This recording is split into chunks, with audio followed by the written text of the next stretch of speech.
স্বাধীনতা পরবর্তী সময়ে কেউ কোরআনের বিরুদ্ধে যেভাবে অবস্থান নেয়নি, ৫ আগস্টের পর নারী সংস্কার কমিশন সে কাজটি করেছে। এমন মন্তব্য করেছেন ইসলামী আন্দোলনের খুলনা বিভাগীয় সাংগঠনিক সম্পাদক মাওলানা শোয়েব হোসেন। বিস্তারিত থাকছে শাওন হোসেনের প্রতিবেদনে। শুক্রবার বিকেলে যশোর সদর উপজেলার আরবপুরে ইসলামী আন্দোলনের ওয়ার্ড শাখার উদ্যোগে আয়োজিত এক জনসভায় তিনি এসব কথা বলেন। সভায় সভাপতিত্ব করেন ওয়ার্ড শাখার সভাপতি মাহবুবুর রহমান বাবু এবং সঞ্চালনায় ছিলেন সাধারণ সম্পাদক মোহাম্মদ আবু জামান টিপু। প্রধান বক্তা হিসেবে বক্তব্য রাখেন ইসলামী আন্দোলন যশোর জেলা সভাপতি আব্দুল হালিম মিয়া।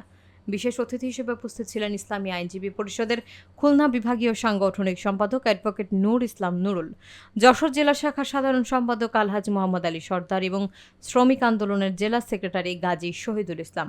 বক্তারা বলেন, ইসলাম ও কোরআনের বিরুদ্ধে ষড়যন্ত্রকারীদের কঠোরভাবে প্রতিহত করা হবে। তারা দাবি জানান, মুসলমানদের ধর্মীয় অনুভূতিতে আঘাত হানে এমন কোনো কমিশন বা উদ্যোগ বাংলাদেশে টিকতে দেওয়া যাবে না। সমাবেশে ইসলামী আন্দোলনের বিভিন্ন অঙ্গ এবং সহযোগী সংগঠনের নেতাকর্মীরাও উপস্থিত ছিলেন। আমি জানি, বিশ্বাস করি আরবপুর একটা পলিটিক্যাল এরিয়া, ক্রিটিক্যাল মোড। এখানে যারা গোয়েন্দা সংস্থার লোকজন আছেন, আমি আপনাকে রিপোর্ট করার জন্য অনুরোধ করবো। আপনারা জানেন, মনে রাখবেন, এদেশের মুসলমানগণ সকল কিছুর ঊর্ধ্বে তারা কোরআনকে বিশ্বাস করে। সকল কিছুর ঊর্ধ্বে শুধু নয়, আমরা আমাদের পিতা মাতা সন্তান সন্ততি শুধু নয়, আমাদের প্রাণের চেয়েও আমরা ইসলামকে মহব্বত করি। সুতরাং নারীবাদী